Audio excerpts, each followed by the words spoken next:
আমি একটি কথা বলতে চাই, সেটা হচ্ছে যে উপদেষ্টারা যে এই যে এমপিতে দাঁড়াতে চাচ্ছে, এটা কোন রাইট থেকে, কোন আইন থেকে, জনগণের কোন সমর্থ থেকে তারা দাঁড়াতে চাচ্ছে বলতে পারেন?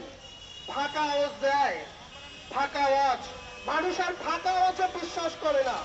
এই দালালি, এই চিটারি, এই বাটপারি করে ক্ষমতায় বসেছে। এখন মানুষের অধিকার নিয়ে, ভোট অধিকার নিয়ে ছিনিমিনি খেলার নকশাচ্ছে। এগুলো আমরা বাংলাদেশের নাগরিক হতে দেব না।